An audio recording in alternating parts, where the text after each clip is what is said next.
Kita bahas dulu soal yang kemarin.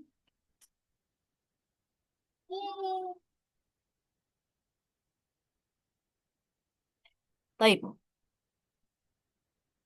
di sini yang pertama, soalnya yang dimaksud dengan makharijul huruf adalah apa? Makharijul huruf, tempat keluarnya huruf. Kemudian yang kedua, berikut ini yang bukan termasuk tujuan mempelajari makharijul huruf adalah di sini yang bukan ya, yang mungkin Antuna banyak yang terkecoh di sini malah pilih yang termasuk tujuan mempelajari makharijul huruf di sini. Yang nomor dua, yang bukan termasuk tujuan mempelajari makharijul huruf. Ya, yang bukan termasuk tujuannya adalah yang kalau menjaga bacaan Al-Quran dari kesalahan, ya itu termasuk dari mempelajari tujuan mempelajari makharijul huruf. Kalau membedakan huruf yang mirip juga sama, itu termasuk dari tujuan mempelajari makharijul huruf. Kemudian kalau mengetahui ukuran panjang pendeknya mad, nah ini yang bukan ya, karena dia termasuk hukum mad, ya masuk ke hukum mad nanti, ya bukan di tujuan mempelajari makharijul huruf. Kemudian yang terakhir menjaga makna ayat agar tidak berubah. Nah ini yang paling penting nih, menjaga makna ayat agar tidak berubah. Ya karena kita salah satu huruf aja. Ya, misalnya kita mau baca huruf qaf, ya, qi, tapi bacanya huruf kaf, ki. Nah, itu beda arti ya, seperti kata kul, ya, yang harusnya menggunakan huruf qaf, artinya katakanlah malah jadi kul, ya. Malah jadi keluar hamas, ya. Kemudian apa namanya makhrajnya bertempatnya di huruf kaf. Nah, itu malah jadi artinya makanlah ya. Kul sama kul beda.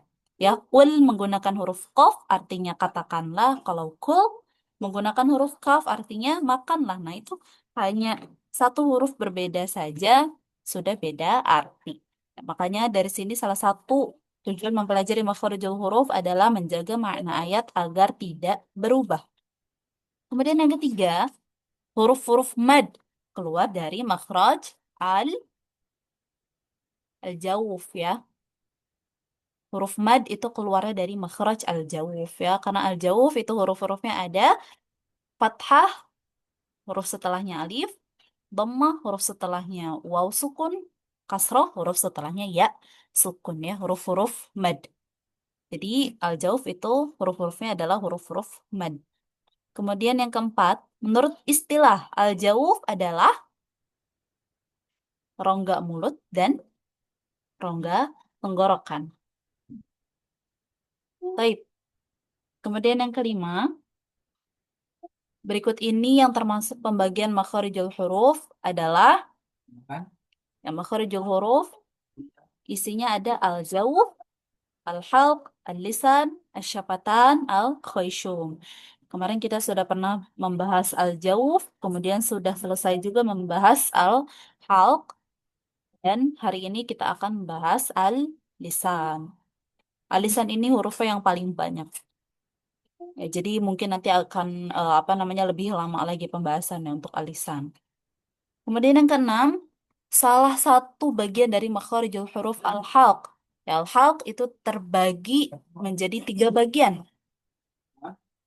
Eh, Salah satu bagian dari makharijul huruf adalah al-halq. Nah, al-halq itu terbagi menjadi tiga bagian. Ada apa saja? Ada aqsal halq, kemudian wasatul halq, kemudian adnal halq. Yang ketujuh, perhatikan potongan bacaan berikut. Ya, di sini an'amta, huruf hamzah. Ini adalah apa namanya huruf yang makhrajnya di mana? Di hamzah di mana? Di tenggorokan bagian bawah ya. Kemudian yang ke-8, saat membaca huruf H besar, itu sebagian orang membacanya dengan ditekan kuat hingga terasa dari dada. Nah, bacaan seperti ini gimana? Keliru ya, karena dia keluar dari dada, bukan dari tenggorokan. Ya, jadi nggak boleh. Ya, dia keluar dari dada itu nggak boleh. Harus di tenggorokan bagian bawah. Kemudian yang kesembilan, wa a'tainaka. Nah, di situ huruf ain keluar dari huruf ain itu makhrajnya ada di wasatul halq. Yang ke-10, cara membaca huruf ain yang benar gimana? Yang pertama dibaca dengan dengung dari rongga hidung. Boleh nggak dibaca dengan dengung? Nggak boleh ya, huruf ain nggak boleh dibaca dengan dengung. Yang kedua, dibaca dari tenggorokan bagian atas. Nah, ini bukan ya, huruf ain itu tenggorokan bagian tengah. Kemudian yang ketiga, dibaca dari tenggorokan bagian tengah tanpa dengung. Nah, ini yang betul ya. Dibaca dari tenggorokan bagian tengah tanpa dengung. Kemudian yang ke-11, cara membaca huruf H yang benar adalah dibaca dengan dorongan udara yang kuat dari tenggorokan. Bukan ya. Kemudian yang kedua, dibaca dari tenggorokan bagian bawah, seperti huruf H pada bahasa Indonesia. Nah, ini juga bukan. Ini adalah makhraj huruf H besar ya. Kalau yang kedua ini dibaca dari tenggorokan bagian bawah seperti huruf H pada bahasa Indonesia ini adalah makhraj huruf H besar. Kemudian yang ketiga dibaca dari tenggorokan bagian tengah dan terdengar lebih halus. Yang ini yang betul ya. Dibaca dari tenggorokan bagian tengah dan terdengar lebih halus. Ha, ha. Yang keempat dibaca dengan menggetarkan pita suara juga salah. Yang dengan menggetarkan pita suara adalah huruf ghain ya. Huruf ghain. Menggetarkan pita suara huruf ghain kalau dibaca dengan dorongan udara yang kuat dari tenggorokan huruf kha. Baik. Kemudian ke-12, pernyataan berikut yang benar tentang pembagian huruf al-halq. Yang benar, wasatul halq, huruf ha, huruf ain. Aqsal halq, huruf gha dan huruf ghain. Nah, ini betul gak? Salah ya. Eh, apa? Aqsal halq. Ya, aqsal halq itu pangkal, berarti salah. Kemudian adnal halq, hamzah dan ha, salah. Yang betul adalah wasatul halq, huruf ha dan ain. Aqsal halq huruf hamzah dan ha, adnal halq huruf ghain dan kha. Ya, yang betul adalah yang terakhir. Kemudian yang ke-13, saat membaca khalidina, huruf kha dibaca dengan yang pertama dibaca dengan tanpa mendorong udara, salah ya, karena huruf kha itu dia dengan mendorong udara dari dalam tenggorokan. Kemudian yang kedua dibaca dengan getaran pita suara, ini juga salah karena ini makhraj huruf ghain. Kemudian yang ketiga dibaca dengan dorongan udara dari dalam tenggorokan. Nah, ini yang betul. Dibaca dengan dorongan udara dari dalam tenggorokan. Yang terakhir juga salah ya. Ini bukan dibaca dengan dorongan udara dari dada, tapi dari dalam tenggorokan.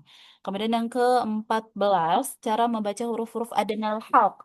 Ya, huruf ghain dan huruf kha. Yang benar adalah akar lidah diangkat dan menempel ke langit-langit mulut. Ini salah ya, karena bukan menempel. Ya, dia nggak boleh menempel justru.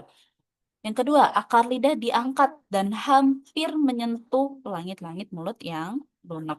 Yang ini yang betul ya, karena huruf ghain dan huruf kha itu dibacanya akar lidahnya tidak boleh menyentuh, tapi hampir menyentuh ya, melayang, mengambang. Jadi dia nggak menyentuh langit-langit mulut yang lunak, tapi hampir menyentuh langit-langit yang lunak. Kemudian yang ke-15, perhatikan dua cara membaca huruf adnal halq. Yang pertama dibaca dengan mendorong udara yang kuat dari tenggorokan, yang kedua dibaca dengan menggetarkan pita suara. Nah, cara membaca huruf ghain yang benar adalah yang nomor dua, ya, karena yang nomor satu dibaca dengan mendorong udara kuat dari tenggorokan itu makhrajnya huruf kha. Kalau yang nomor dua, makhrajnya huruf ghain ya, dibaca dengan menggetarkan pita suara. Kemudian yang ke-16, menurut istilah, lahan itu apa? Kesalahan dalam tilawah Al-Quran yang merusak kaidah bacaan, ya, bukan irama membaca Al-Qurannya, bukan. Kesalahan dalam tulisannya juga bukan. Kesalahan panjang pendek madnya juga, ya, karena lahan itu banyak, nggak cuma panjang pendek madnya aja. Yang betul adalah kesalahan dalam tilawah Al-Quran yang merusak kaidah bacaan. Ini yang paling tepat. Kemudian yang ke-17, lahan dibagi menjadi dua macam, yaitu ada lahan jali dan lahan kofi. Kemudian di bawah ini yang bukan termasuk lahan jali. Yang bukan termasuk lahan jali. Yang pertama, kesalahan bacaan yang bisa mengubah makna ayat. Nah, ini masuk lahan jali ya, karena bisa mengubah makna ayat. Yang kedua, kesalahan yang samar, karena secara khusus yang mengetahuinya adalah ulama qiraah. Nah, ini yang bukan termasuk lahan jali. Ya, karena kesalahan yang samar dan secara khusus yang mengetahuinya adalah ulama qiraah itu adalah lahan khafi. Ya, kalau yang ketiga kesalahannya tampak jelas dan mudah diketahui, ini lahan jali. Kesalahan bacaan yang berdosa bagi yang disengaja, ini juga lahan jali. Ya, karena lahan jali itu adalah kesalahan yang terlihat jelas. Ya, lahan jali adalah kesalahan yang terlihat. Ya, kalau kesalahan yang samar ini lahan khafi. Kemudian yang ke-19, di bawah ini yang bukan termasuk dari lahan khafi. Sekarang yang bukan termasuk lahan khafi. Kesalahan bacaan yang tidak mengubah makna ayat. Nah, ini masuk lahan khafi. Yang kedua, kesalahan yang samar. Karena secara khusus yang mengetahuinya adalah ulama qiraah, ini juga lahan khafi. Yang ketiga, kesalahan yang tampak jelas. Yang dapat diketahui ulama qiraah maupun oleh selain mereka. Nah, ini baru lahan jali ya. Karena kalau kesalahannya tampak jelas, ini namanya lahan jali. Kemudian yang keempat, kesalahan bacaan yang hukumnya ada perbedaan pendapat. Ya, ada yang memakruhkan, ini yang salah ini ya, salah sedih, tipe. Ada yang memakruhkan, ada yang mengharamkan. Nah, ini masuk dari lahan kofi. Yang bukan termasuk lahan kofi adalah kesalahan yang tampak jelas. Ini lahan jali maksudnya. Ya, jadi lahan kofi itu dia apa namanya tidak mengubah makna ayat. Ya. Dan yang secara khusus mengetahuinya adalah ulama qiraah. Jadi kesalahannya samar nih, nggak apa namanya nggak jelas seperti lahan jali. Kemudian yang ke-20, mengkolkolahkan huruf sukun yang bukan huruf qalqalah sehingga terdengar seperti berharakat. Ini lahan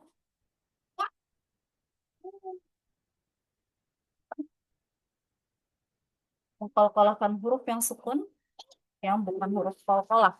Dia bukan huruf qalqalah tapi dikolkolahkan sehingga terdengar seperti berharakat. Itu adalah lahan khafi pada harokat. Kemudian yang ke-21, walaili idza yaghsha dibaca dengan walaili idza yaghsha. Nah, itu kesalahan seperti ini termasuk lahan jali ya, karena dia mengubah huruf yang tadinya huruf ghain malah menjadi huruf kok. Nah, ini kesalahannya jelas ya, tampak jelas dia. Kemudian yang ke-22, seseorang sedang membaca surat An-Nas pada ayat 1.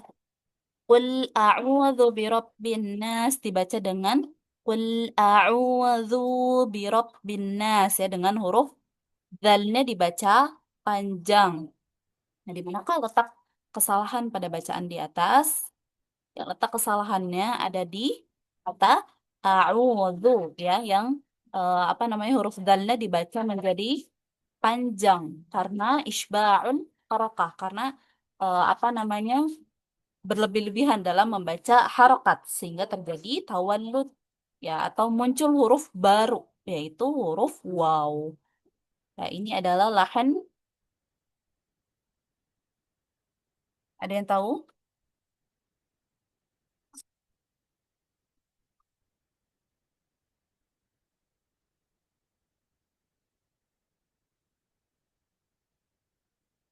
Hmm? Ada yang tahu ini lahan? Lahan jali. Lahan jali pada harokat ya Ustazah. Oh iya, nomor dua. Baik, ya. Lahan jali pada harokat. Ya, jadi apa namanya kita ketika membaca eh, Al-Quran tidak boleh isba'ul harokah, nggak boleh berlebihan dalam membaca harokatnya, karena dia bakal muncul huruf baru seperti ini. A'udzu, ya zu dibaca terlalu apa namanya berlebihan huruf zalnya, huruf zal yang berharokat dhammahnya, maka dia muncul huruf baru yaitu waw. Jadi zu-nya malah panjang, harusnya dibaca pendek. Baik, ini lahan jali ya karena dia jelas, terlihat jelas kesalahannya. Baik, ahsanti. Barakallahu fiik. Kemudian nomor 23, seorang sedang membaca surat Al-Fatihah. An'amta, tapi dibacanya dengan ameta. Nah, itu kesalahan kesalahannya letaknya di mana? Di lahan kofi ya, ada harokat. Karena huruf nun dan huruf mim itu bukan qalqalah tapi dibaca dengan mantul ya, lahan kofi. Kemudian nomor 24, Syekh Muhammad Al-Hushari mengatakan bahwa lahan jali haram menurut kesepakatan kaum muslimin dan pelakunya berdosa apabila melakukannya dengan sengaja. Namun jika dilakukannya karena lupa atau tidak tahu maka tidak haram. Berdasarkan pernyataan tersebut, hukum lahan jali yang dilakukan dengan sengaja adalah haram ya. Karena kalau dengan sengaja ya nggak boleh. Ya. Kalau Antuna nggak tahu atau apa namanya karena lupa itu nggak apa-apa, ya tidak haram. Kecuali kalau dengan sengaja. Kemudian nomor terakhir sebagai orang yang sedang belajar tajwid ya ketika dalam bacaan itu masih terjadi lahan jali atau lahan khafi, maka sikap yang paling benar adalah yang pertama, membiarkan karena masih dalam tahap belajar ya nggak boleh.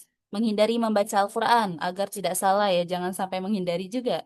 Kemudian terus membaca Al-Quran sambil belajar dan memperbaiki Baca lahan Al-Quran. tersebut.